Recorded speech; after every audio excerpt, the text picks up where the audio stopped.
Good morning, students. How are you? A very welcome class 4th. आज हम अपठित गद्यांश के बारे में पढ़ेंगे कि अपठित गद्यांश होता क्या है, इसको कैसे किया जाता है। इस अपठित गद्यांश में से प्रश्नों के जो उत्तर हैं किस प्रकार से ढूंढे जाते हैं, उनको कैसे लिखा जाता है, इसके बारे में हम पढ़ेंगे। तो शुरू करते हैं। जो पहले पढ़ा नहीं, जिसके बारे में पता नहीं, अपठित गद्यांश कहलाता है वही, इससे तुम डरना नहीं। अर्थात जो अपठित गद्यांश है, परीक्षा के दिनों में कहीं मर्जी से आपकी पूरी किताब में से कहीं से भी आ सकता है। उसको हम पहले पूरी सावधानी से पढ़ेंगे और उसमें से जो नीचे प्रश्न दिए होते हैं उनके जो उत्तर हैं उसी में से निकालते हैं। अपठित यानी कि जिसे पढ़ा ना गया हो।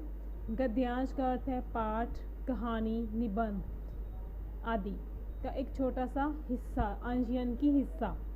इस तरह अपठित गद्यांश का मतलब हुआ ऐसा अंश, ऐसा पैसेज, ऐसा पैरा जो पहले पढ़ा ना गया हो। पहले से न पढ़े गए पाठ का अंश अपठित गद्यांश कहलाता है। ये इसका एक छोटी सी परिभाषा है। आगे इसकी जो हम अपठित गद्यांश को हल करते समय हमें इन बातों का ध्यान रखना चाहिए कि पहले हमें उस गद्यांश को 2-3 बार अच्छे से पढ़ना चाहिए। उनके जो मुख्य बिंदुओं पर ध्यान देना चाहिए। पूछे गए प्रश्नों को ध्यानपूर्वक पढ़ना चाहिए। उसके बाद उनके जो उत्तर है गद्यांश में ढूंढे और अपनी भाषा में उन्हें लिखना चाहिए कि उस पैसेज में, उस पैरे में, उस गद्यांश में जो आपको उसका उत्तर समझ में आ रहा है अपनी भाषा में लिखना चाहिए। आगे है, शुरू करते हैं। निम्नलिखित गद्यांशों को पढ़कर अंत में दिए गए प्रश्नों के उत्तर दीजिए। जैसे एक जंगल में 2 खरगोश रहते थे। दोनों बहुत अच्छे मित्र थे। वे हमेशा साथ साथ रहते थे। एक दिन उन्होंने लोमड़ी आंटी को लंगड़ा कर जाते हुए देखा।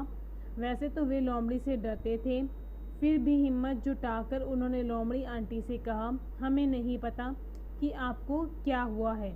यानी कि यहाँ पे जो इतनी से 3 लाइनों में बताया गया है कि एक जंगल था, उसमें 2 खरगोश रहते थे। वो आपस में बहुत अच्छे मित्र थे। वे हमेशा साथ रहते थे। एक दिन उन्होंने लोमड़ी आंटी को जाते हुए देखा। वैसे तो लोमड़ी सबको खा जाती है, तो उन्होंने लोमड़ी से हिम्मत जुटाकर आंटी से कहा, हमें पता नहीं कि आपको क्या हुआ है, फिर भी यदि आप चाहें तो हम आपकी मदद कर सकते हैं। खरगोश लोमड़ी का प्रिय भोजन होते हैं, पर उनकी अच्छाई देखकर लोमड़ी को उन पर प्यार आने लगा। लोमड़ी ने बताया कि उसके पैर में कांटा चुभ गया है, जिससे उसे चलने में कठिनाई हो रही है। खरगोशों ने अपनी जान की परवाह न करते हुए लोमड़ी के पैर का कांटा निकाल दिया। लोमड़ी बहुत खुश हुई और उन दोनों को धन्यवाद कहकर अपने घर चली गई। खरगोश कहाँ रहते थे? उत्तर, खरगोश जंगल में रहते थे। एक दिन उन्होंने क्या देखा?